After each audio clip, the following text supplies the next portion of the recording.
Eu sou aquela menina. Eu acreditei que o amor daquele homem era verdadeiro. Aos poucos, ele me afastou dos meus amigos, da minha família. E eu pensava que eles não gostavam do nosso relacionamento porque não queriam a minha felicidade. E eu entreguei a ele tudo que eu tinha de mais precioso. Até o dia em que descobri que eu não era o grande amor da vida dele. Eu era apenas uma de mais 3.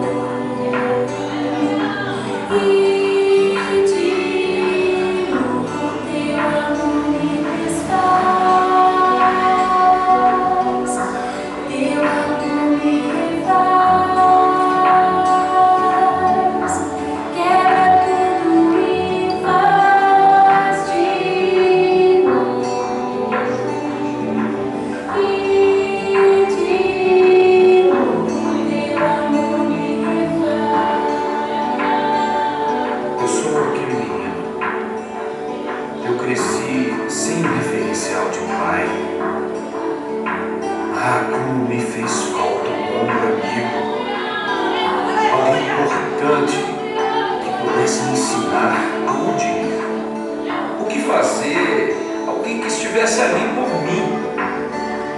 Eu me senti abandonado, rejeitado, sem chão, sem amor.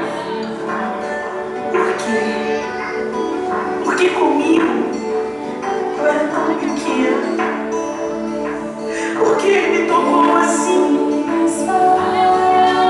senti tão suja,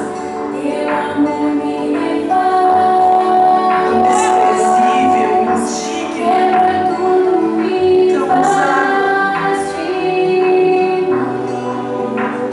Oh, Deus!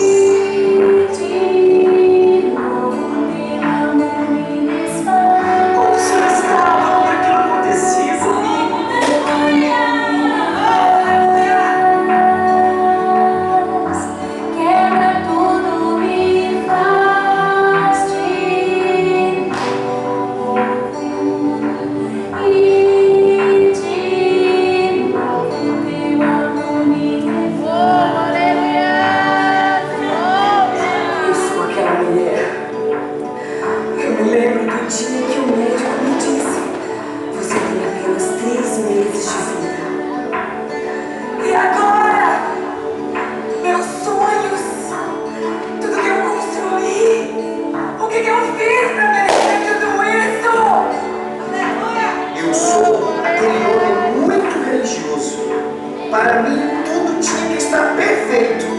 Na minha casa, todos tinham que andar na linha.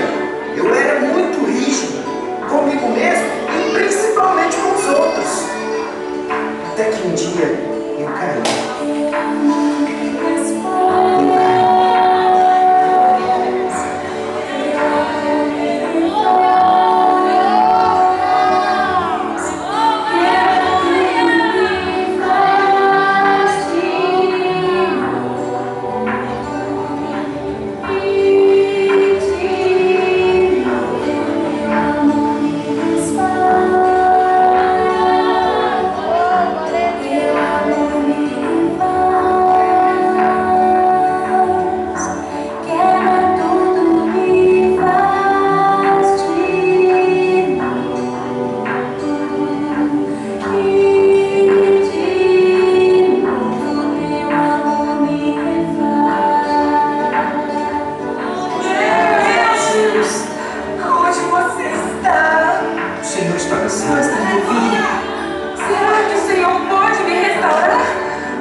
Será que o Senhor pode me tocar e lavar o meu coração curar minhas emoções e me restaurar completamente, eu me rendo a Ti, Senhor.